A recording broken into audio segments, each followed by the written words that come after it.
Alright everyone, welcome back, and we're continuing our discussion on Mendelian genetics, and today we're going to look at a couple more of Mendel's hypotheses for genetic inheritance. And we're going to start with the fact that for every inherited character that we have, every trait that we have, hair color, eye color, height, the organism has at least two genes, two alleles that control that character, and they get those alleles, one from each parent. So for every gene, that locus, that location on a chromosome is actually represented twice, which should make sense. We've got homologous chromosomes that carry the same information, and those homologous chromosomes, we get that double set, one from mom, the other one from dad. So when we look at your genotype, we've got to look at it as representing the genes that are present in the organism as a result, the genes that were originally passed from the mother plus the gene that was passed from dad.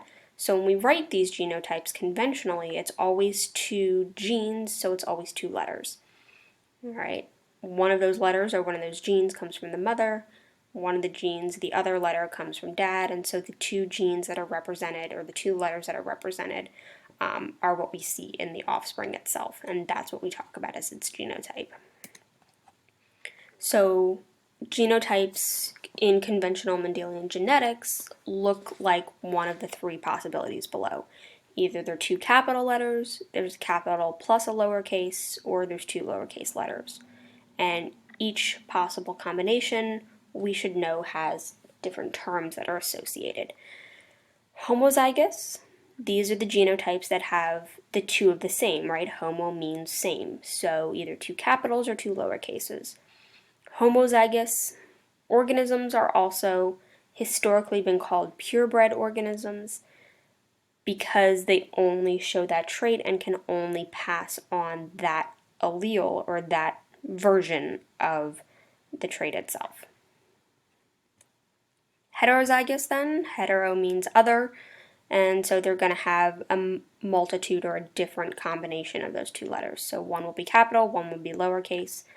And historically, these guys have been referred to as hybrids. They are a combination of the two traits, which means they can then pass on one or the other when they go to have offspring. So homozygous is two capitals, heterozygous is a capital and a lowercase. Homozygous can also mean two lowercase letters. All right, and these are the genotypes. These are the actual genes or the actual alleles that are present in the organism's genetic makeup within its DNA code. But then Mendel also comes in and says, all right, well, because each organism has two alleles for each trait, then how do we know which allele gets expressed? And that's where we talk about dominant versus recessive.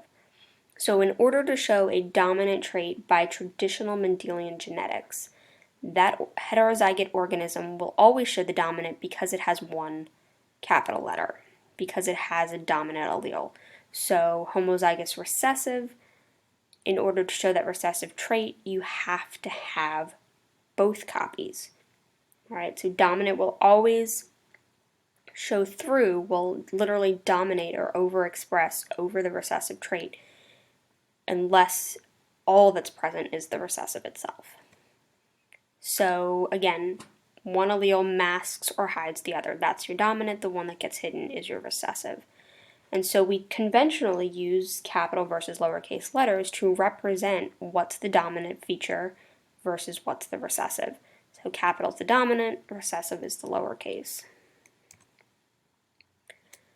So your dominant gene is the one that overshadows the other. So let's take an example.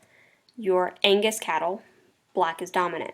So that means genotypically that black cattle can either be homozygous dominant, so two big B's, or it can be heterozygous, the big B, little b. Red cattle, on the other hand, are recessive, and so these guys can only be two lowercase, so long as I mate two red cattle together, I will always get red cattle. But if I mate two black cattle together, that doesn't necessarily guarantee I can't get a red one if they are both heterozygous individuals. your recessive gene is the one that gets overshadowed. As a result, you need to have an organism have both lowercase letters or both recessive alleles in order to be showing the recessive trait. Okay, so example, black wool is recessive to white. All right, so a white sheep can either be homozygous dominant, so 2 capital W's, or can be heterozygous.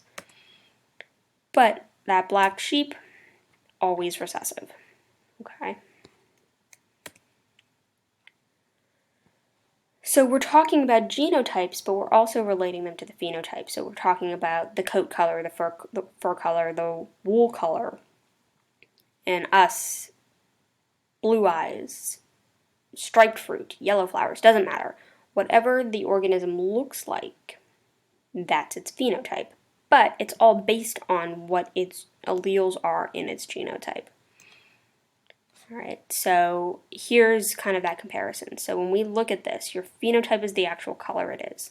So purple flowers versus white. When we do phenotypic ratios, here's your traditional Mendelian genetics. Alright, 3:1 is the ratio, assuming we mated 2 heterozygous individuals together.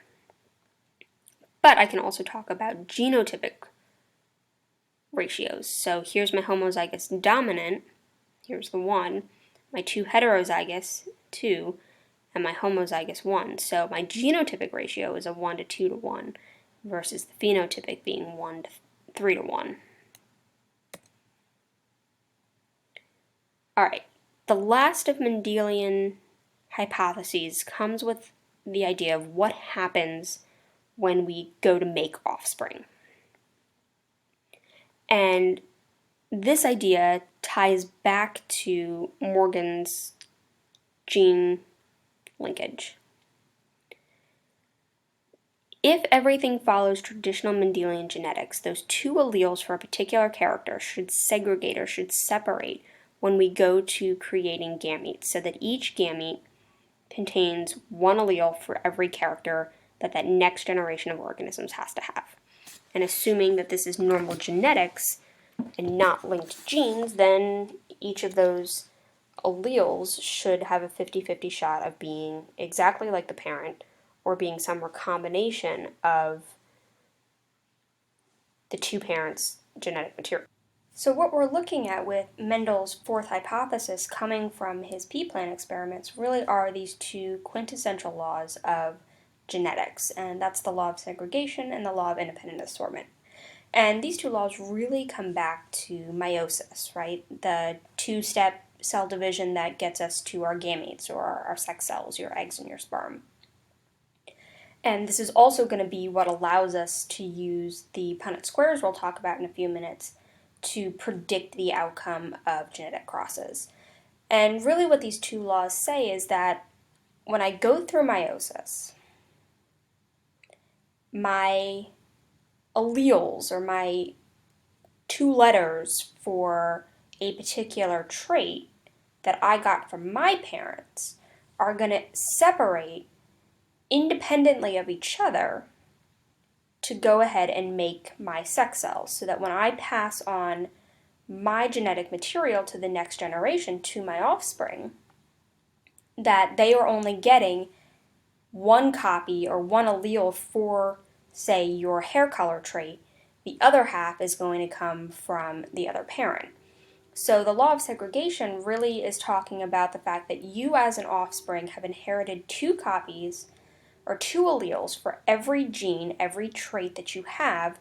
One of those alleles came from your mom, the other allele came from your dad.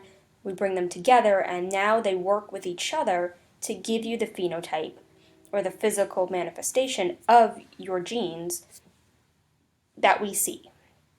Okay?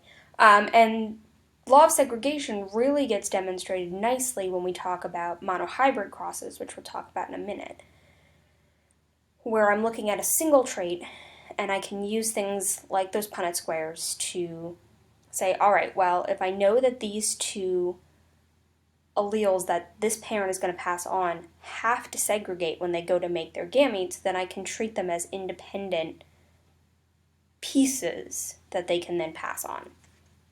And that's really kind of what your law of independent assortment is saying as well, is that when we go through and make those sex cells, that all of the alleles that I could possibly pass on for every trait that I can pass on to the next generation, they all are going to assort independently, and so I can treat them as independent individual units that can get shuffled around to make the offspring of the next generation. And your dihybrid crosses do a really nice job of sort of demonstrating that idea as well.